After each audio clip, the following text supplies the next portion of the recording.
Olá, queridos, mais uma vez aqui, né? A aula de hoje foi uma aula, graças a Deus, muito proveitosa. Tiramos muito conhecimentos, né, do assunto mundo contemporâneo, falamos de globalização, falamos de muitos assuntos importantes para que vocês, no futuro, venham a precisar desses conteúdos. No futuro bem próximo, eu tenho certeza disso, que é justamente para quando vocês estiverem se preparando para o Enem. Gravem, guardem, porque é muito bacana esse conteúdo que eu passei ontem para vocês, os capítulos 1 e 2 do nosso material. Hoje, queridos alunos do primeiro ano, nós vamos abordar o nosso capítulo 3, tá? Então, se você estiver agora se preparando, se quiser pegar o seu livro, ótimo, pegue o seu livro, acompanhe. Por quê? Porque esse capítulo 3, ele vai trazer um tema que, para muitos, já são temas meio que ultrapassados dentro da geografia. Por quê? Porque existem muitos assuntos novos, né? Muitos assuntos com tecnologias, né, assuntos que não precisam mais de desenhos e, em alguns casos, até de mapas, tá? Mas, mesmo assim, é importante você estudar esse assunto do capítulo 3, que se chama Informação Geográfica e a Cartografia, porque isso é uma maneira de você se localizar, isso é uma maneira de você se orientar. Isso, durante muito tempo, era o que se tinha, era o que de melhor tinha para se estudar. Como eu falei, hoje, o mundo moderno, o mundo atual, até no finalzinho dessa aula eu vou fazer um comentário sobre a atualidade de mapas, como é feito o sistema de mapas hoje em dia, tá? Mas eu digo para vocês, mesmo sendo um assunto meio que, vamos chamar, meio que antigo, mas ele continua em vigor, ele continua muito atual. Por quê? Porque nos vestibulares, desculpa, nos Enems de um modo geral, esses assuntos vêm justamente para fazer com que o aluno, né, ele fique ali vendo, procurando ler tudo, porque o Enem pede tudo. E vocês sabem, vocês ainda são novos, estão no primeiro ano agora, mas o Enem, ele traz muita pegadinha, né? E às vezes um assunto que você acha que nem tem tanta importância para estudar para o Enem, de repente você se depara com aquilo ali, tá? Então, por isso que eu vou falar e repetir, este assunto de hoje é muito importante, tá certo? Então, hoje nós vamos estudar o tema a informação geográfica e a cartografia. Queridos alunos, primeira coisa que nós vamos caracterizar: localização e orientação. Como nós nos orientamos? Como nós nos localizamos dentro do planeta Terra? Simples, fácil e objetivo. Vamos lá. A primeira coisa que nós vamos ver vai se chamar de Rosa dos Ventos, tá?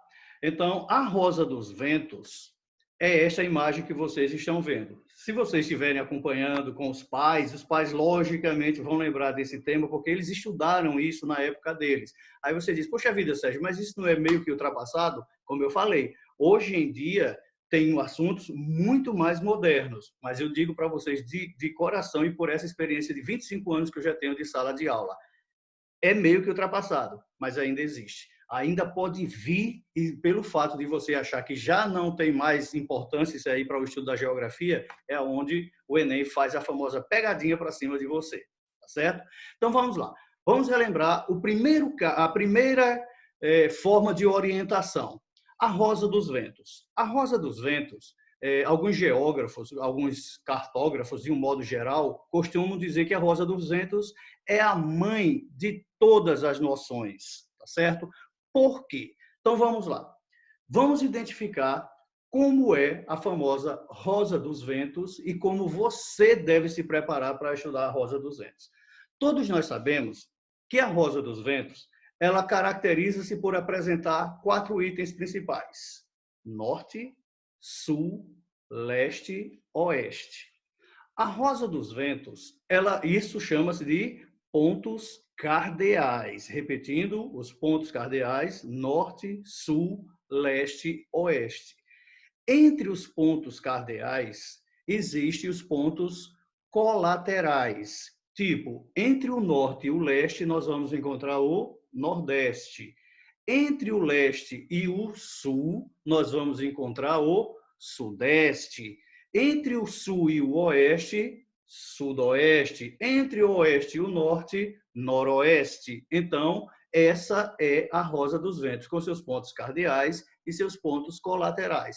Algumas rosas dos ventos, elas trazem também os chamados pontos subcolaterais, que seriam pontos que interligam entre o norte e o nordeste, entre o nordeste e o leste, e assim sucessivamente. Tá? Se você quiser dar uma estudada, é só você entrar em qualquer site que você vai encontrar a rosa dos ventos com seus pontos cardeais, colaterais e subcolaterais, ok? Uma coisa que nós devemos ainda levar em consideração com relação à rosa dos ventos é que ela pode se apresentar da seguinte forma. Olha só que informação importante eu vou passar para vocês agora. Por exemplo, se o professor Sérgio perguntar para você na sala de aula em que localização fica o lado setentrional, onde fica o meridional. Então, são essas coisas que provavelmente você talvez não tenha lembrado tanto ainda, mas quando eu resolvi pegar esse slide e colocar aqui para vocês, eu pensei justamente nisso. Por quê? Porque muitas vezes, queridos, acontece o seguinte, o norte, muitas vezes, coloca-se como setentrional. Então, lembrem-se, setentrional, a referência é o norte. Meridional, a referência é o sul. Então, nós podemos também caracterizar a rosa dos ventos com relação aos seus lados setentrional a norte, meridional a sul, oriente a leste, ocidente a oeste. Então, queridos, caracterizamos aquela que é considerada a mãe de todas as noções, a rosa dos ventos. Repetindo, pontos cardeais, norte, sul, leste, oeste. Pontos colaterais, nordeste, sudeste, sudoeste, noroeste, ok? A rosa dos ventos, ela pode apresentar também o sentido setentrional a norte, meridional a sul, oriente a leste, ocidente a oeste. E outra coisa, se você olhar também, por isso que eu digo, olha as pegadinhas do Enem, o que é que eles fazem? Eles podem colocar no ponto mais boreal. Aí você vai ficar imaginando, meu Deus, mas o que é boreal? Boreal também refere-se a uma localização a norte. Por isso que o norte é chamado de setentrional e boreal. O sul também. O sul é meridional ou austral. O Oriente pode ser caracterizado como nascente, que é o lado leste, e o lado oeste, ocidente ou poente. Ok, queridos? Então, olha, caracterizamos para vocês a famosa rosa dos ventos da forma mais simples para que você possa entender, tá bom? Vamos ainda falando sobre essa questão de orientação e localização, o que é que nós precisamos mais para entendermos onde nós vivemos. Por exemplo, eu apresentei isso aqui para vocês agora, tá? Vocês estão vendo aí a Terra caracterizada por dois pontos de vista bem diferenciados. Essa primeira parte que vocês estão vendo, denominada de paralelos, então vocês devem entender o seguinte, os paralelos eles sempre vão fazer referências ao Equador. Paralelo, Equador. Os paralelos, nós podemos estudar também as latitudes. Então, nunca esqueçam, com relação ao Equador, nós vamos ter os paralelos e as latitudes, ok? E se você olhar para o meridiano, nós vamos dividir a Terra em duas partes. O meridiano leste e o meridiano oeste. A referência aí vai ser quem? Greenwich, tá bom? Então, nós estamos vendo aí agora os paralelos e os meridianos. Relembrando, paralelos e latitudes, a referência é o Equador. Se você levar em consideração Greenwich, nós vamos ter meridianos, leste e oeste. Aí, queridos, os geógrafos, de um modo geral, foram estudando e foram, logicamente, ganhando conhecimentos e trazendo novas fontes de estudos para a gente. Esses dois pontos que vocês estão vendo aí, meridianos e paralelos, quando você pega, por exemplo, um paralelo, você vai pegar uma latitude. Quando você pega uma latitude, que é com relação ao Equador, e você pega uma longitude, que a referência é Greenwich, quando há um encontro entre uma latitude e uma longitude, nós vamos chamar isso em geografia de coordenada geográfica. Então, se eu estivesse na sala de aula agora olhando para vocês, eu ia dizer, copie, o que é uma coordenada geográfica? Coordenada geográfica nada mais é do que um ponto exato. E como eu faço para chegar a esse ponto exato? Eu vou estudar as latitudes e as longitudes. O encontro de uma com a outra vai ser um ponto exato na superfície da Terra. Então, esse ponto exato passa a ser chamado de coordenada geográfica, que nada mais é do que o encontro de uma latitude com uma longitude. Eu vou fazer um comentário para vocês agora, porque isso às vezes fica, o aluno ele fica meio assim chateado com alguns assuntos da geografia, porque ele diz, isso é muita coisa, é muita informação. Não é necessário. Então vamos lá, por exemplo, aí você diz, para que serve a latitude, para que serve a longitude? Eu vou explicar para vocês agora. Primeiro, já vimos que ela serve como uma coordenada geográfica, ela dá uma localização exata. O encontro de um com o outro, uma localização exata, uma coordenada geográfica. Vamos lá. Se você pegar os paralelos, se você pegar o Equador, se você pegar a latitude, você vai medir o que se chama de zonas climáticas. Mas se você pegar, por exemplo, os meridianos, você vai medir o quê? Os fusos horários. Ok, queridos? Então, vamos lá. Os paralelos, a latitude, o Equador, nós vamos medir as zonas climáticas. Os meridianos, nós vamos medir os fusos horários. Ok, gente? Então, vamos lá. Suponhamos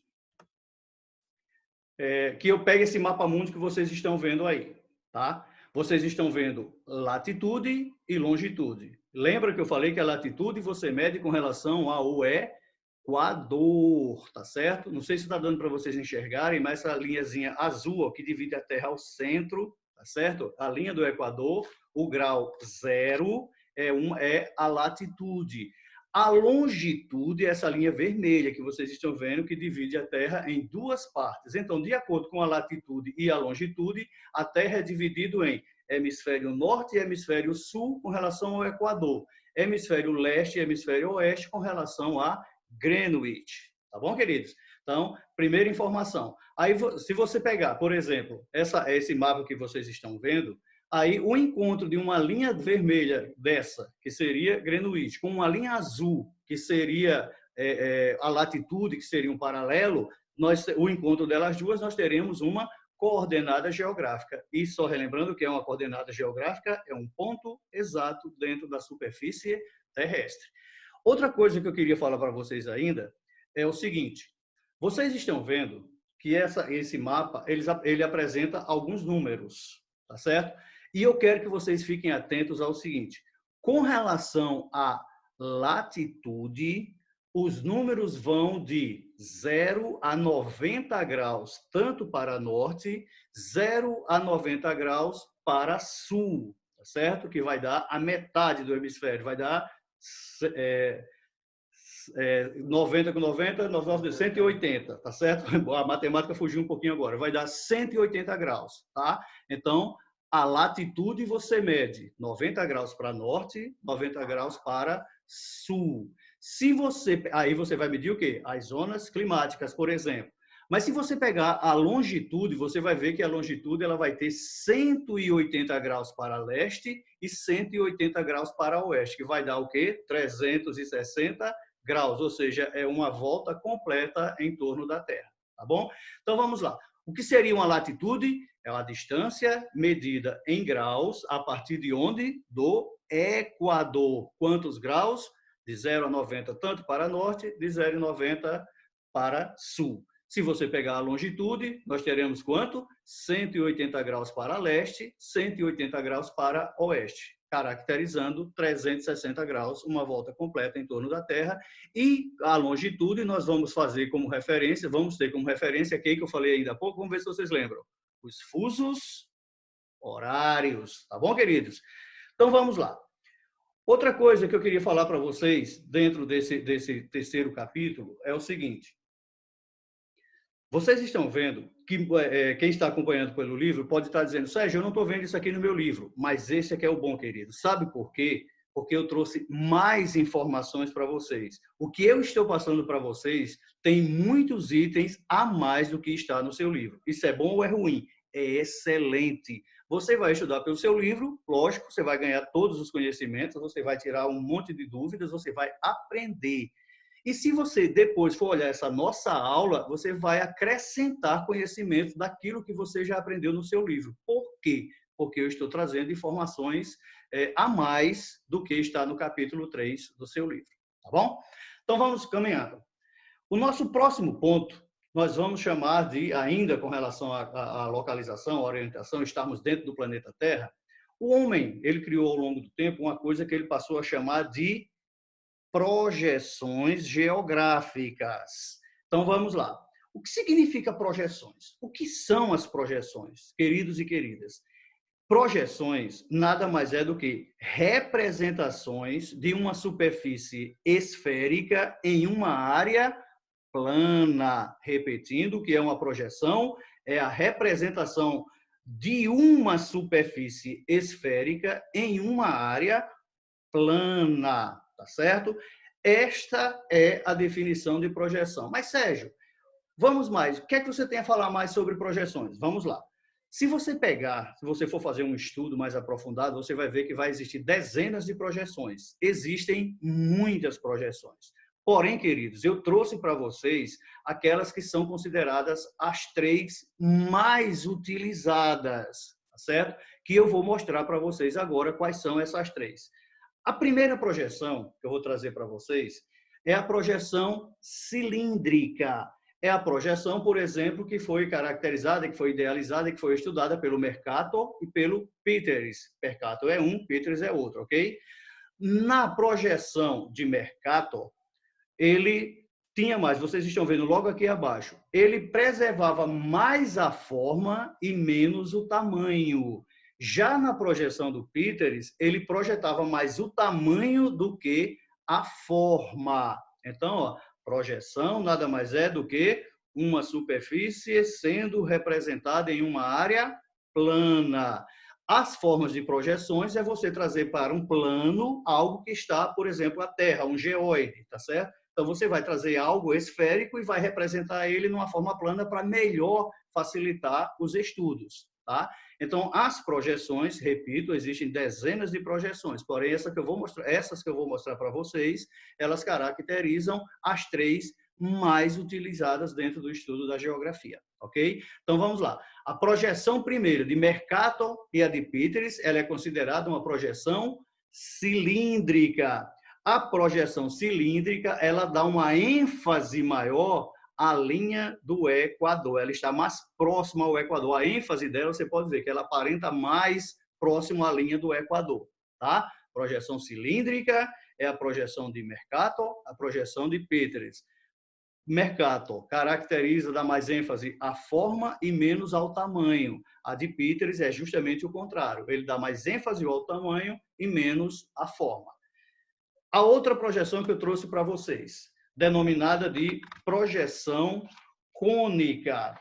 A projeção cônica, ela abrange mais as médias latitudes, tá certo? Ela caracteriza por abranger mais as médias latitudes. É esta que vocês estão vendo aí, ó, a projeção cônica. E a terceira projeção, ela é denominada de plana ou azimutal, esse nome que vocês estão vendo aí, ó. Ela é basicamente vista mais pelo lado do hemisfério, mais pela parte de cima. Como o texto fala, como os livros dizem, essa projeção plana, ela abrange mais as regiões polares, ela dá uma ênfase maior ela é vista mais basicamente de cima do hemisfério norte. Vou trazer de volta e vou perguntar para vocês. O que é uma projeção? Vamos lá. Vocês lembram? É algo que vai estar numa forma esférica, que vai ser traduzida, que vai ser feita numa forma plana para melhor ser estudadas. Isso é uma definição. Existem outras definições também, ok? Existem só uma, duas ou três projeções? Não. Existem várias projeções. As que eu citei para vocês aqui são as três mais utilizadas, que é a cilíndrica, a cônica e a azimutal, ou plana, ok? Então, é o seguinte, a partir de agora, nós vamos dar continuidade e eu vou trazer para vocês mais algumas coisas importantes. Por exemplo, dentro desse estudo, ainda, nós podemos, esse aqui é o último ponto, nós podemos estudar um assunto de mapas. Vocês sabem, olha só que nós já vimos a Rosa dos Ventos, latitude e longitude, paralelos, meridianos, Equador, Greenwich, Rosa dos Ventos, tudo isso nós já falamos desses 20 minutos apenas que nós estamos aqui, tá certo? Mas eu posso dizer para vocês o seguinte, acabou essa questão do estudo de cartografia, de localização, de orientação? Não. Existem outros pontos muito importantes que devem ser estudados também dentro desse capítulo. Lembrem-se que eu disse, eu vou trazer algo a mais do que está dentro do próprio livro para vocês terem um número de conhecimento bem maior. Dentro ainda desse tema, eu vou trazer para vocês agora o assunto de mapas. O que é um mapa? Todo mundo já viu, né? Isso que vocês estão vendo aí na tela é um mapa, tá certo? Mas eu perguntaria para você, o que é um mapa? Queridos, existem muitas definições de mapas. Mapas, uma definição que eu gosto muito, nada mais é do que uma representação visual de uma área que vai ser abordada para ser trazida para um livro, para o seu livro, para você estudar. Ou seja, simplesmente é uma representação visual de uma área. Essa área pode ser uma cidade, pode ser um estado, país, do mundo de um modo geral, tá certo? Então, o mapa nada mais é do que uma representação visual. São instrumentos de comunicação. E uma pergunta que eu vou fazer para vocês, e daqui a 10 segundos eu vou responder, tá bom? Então, vamos lá. Qual é a ciência responsável pelo estudo dos mapas, pela elaboração dos mapas? 10, 9, 8, 7, 6, 5, 4, 3, 2, 1, 0. A ciência responsável pela elaboração dos mapas, ela é caracterizada, ela é denominada de cartografia. Então, a cartografia é a ciência que se encarrega de estudar e de elaborar os mapas. Existem vários tipos de mapas, tá certo? No final, quando estivermos próximos já de terminar esse assunto de mapas, eu vou abordar isso mais para vocês, também dizendo quais são os principais tipos de mapas que existem. Então, você já sabe que um mapa é uma representação visual de uma área, que a ciência encarregada pela elaboração, pela estruturação, pelo desenvolvimento dos mapas é a cartografia, tá bom? Então, eu vou fazer uma pergunta para vocês. Se eu pedir para você desenhar um mapa e não te der nenhuma informação sobre ele, por mais bem desenhado que você faça esse mapa, por mais cuidado que você tenha para elaborar, ele vai estar errado. Se você for levar de uma forma profissional. Por quê? Porque para um mapa ele ser considerado oficial, ele tem que ter elementos, tá certo? E quais são os principais elementos de um mapa? Vamos lá. Um mapa precisa de um título, ok? Então, um dos principais elementos de um mapa é o seu título. Um mapa precisa de um símbolo? Sim, muitas vezes você vai olhar um mapa, você vai ver que pelo símbolo você vai ver onde ocorre, por exemplo, uma área de vulcão, uma área de exploração mineral, de um porto, de um aeroporto, tá? Então, pelos símbolos, você caracteriza que aquilo no mapa ocorre aquilo que está caracterizado pelo símbolo, ok? Então, o símbolo também é um elemento importante de um mapa. Legenda. Um mapa sem legenda, você fica quase que perdido. Eu diria que você fica perdido. Você vai se basear, mas você não tem a noção exata, porque a legenda ele está dizendo o que ocorre dentro daquele mapa. Aquele mapa ele vai aproveitar aquela legenda para dizer que ocorre dentro do mapa aquilo que está caracterizado ali. Então, a legenda é também considerada um elemento importantíssimo de um mapa. E, logicamente, a Rosa dos Ventos, tá? A Rosa dos Ventos, ela aparece basicamente em todos os mapas oficiais. Por quê? Porque ela vai te dar as características de norte, sul, leste e oeste. Eu coloquei um título aqui, também que faz parte dos elementos de um mapa, mas se eu fosse abordar esse tema agora, eu iria ter que preparar uma aula inteira só para ela, mas eu estou me comprometendo com vocês que quando nós voltarmos dessa pandemia louca que está aí, se Deus quiser, nós vamos voltar o mais rápido possível, eu vou ter o prazer de ministrar uma aula para vocês falando somente desse outro elemento de um mapa que é importantíssimo, que é a escala. Então, quando nós voltarmos na forma física, quando nós estivermos em sala de aula, vocês podem me cobrar. Sérgio, você disse lá na sua aula que nós iríamos falar sobre escala. É um compromisso meu com vocês. Eu vou ter uma aula somente com escala para vocês. Então, a escala também é um dos elementos mais importantes de um mapa, ok? Então, vamos lá.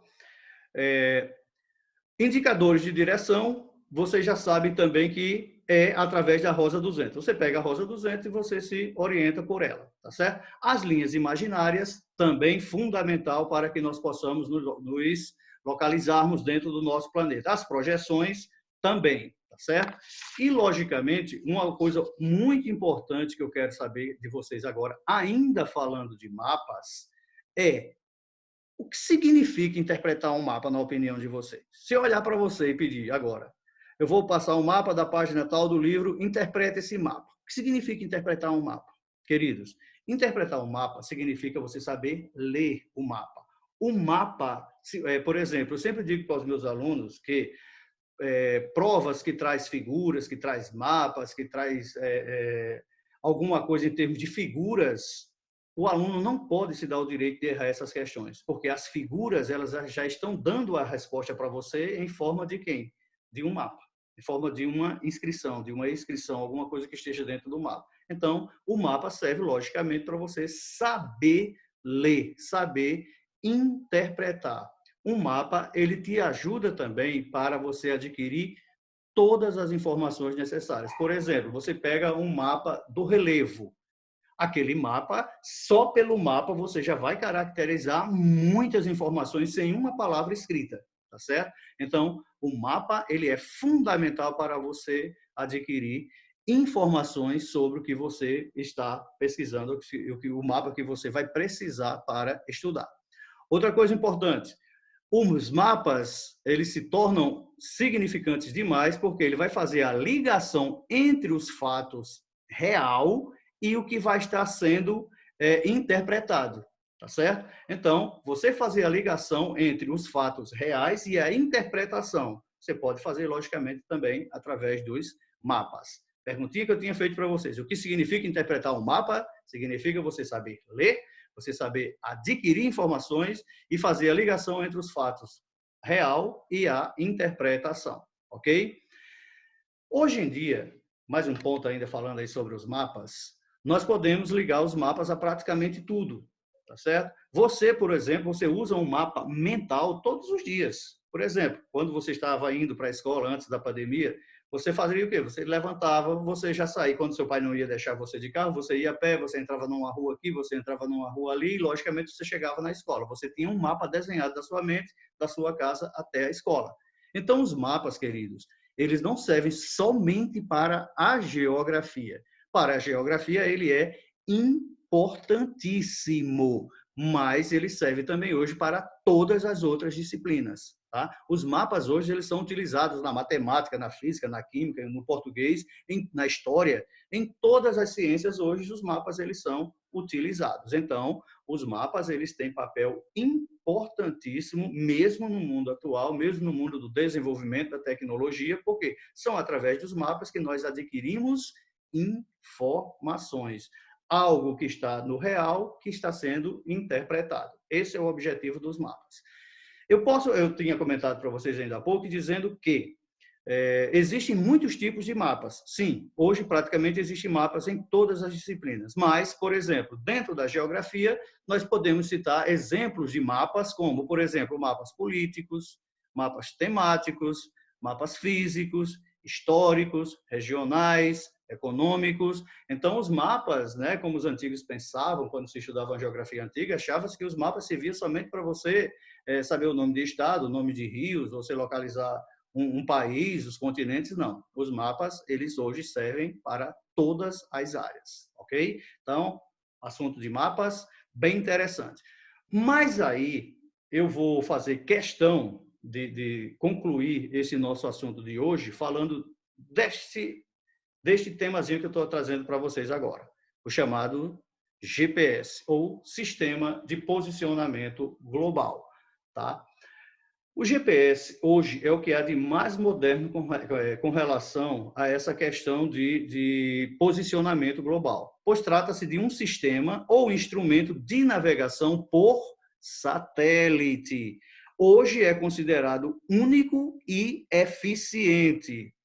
Nada mais é do que um receptor móvel criado pelos Estados Unidos, pelos americanos, e te oferece a qualquer momento informações de qualquer lugar da Terra. Então, os mapas existem, devem ser estudados, devem. Vimos na nossa aula de agora que os mapas têm muita importância nos dias atuais ainda para todas as disciplinas. Mas eu digo para vocês, hoje o que há de mais moderno com relação a essa questão de localização, de orientação, é o que nós vamos finalizar a nossa aula de hoje falando sobre o GPS. E eu coloquei para vocês aqui que GPS nada mais é do que um sistema de posicionamento global, mais conhecido pela sigla GPS. É um sistema de navegação por satélite que fornece a um aparelho receptor móvel a sua posição, assim como o horário, sob qualquer condição atmosférica, a qualquer momento e em qualquer lugar da Terra. As 3 imagens aí, vocês estão vendo, e eu acho que para vocês ela é muito familiar, porque hoje vocês, por exemplo, no carro dos pais de vocês vão ter, tá? Nos seus celulares vocês vão ter. Então, hoje o GPS é o que nós podemos caracterizar como o que de mais moderno com relação o que existe de mais moderno com relação à questão de orientação e localização.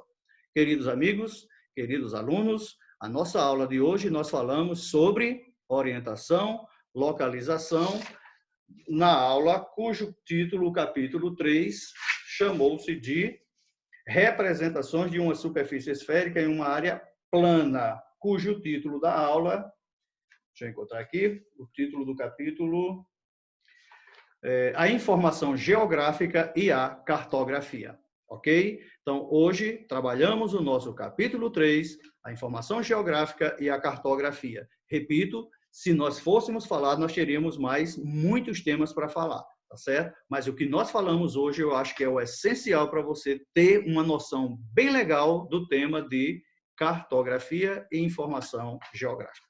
Tá bom, queridos? Próxima semana a gente se encontra. Abraços.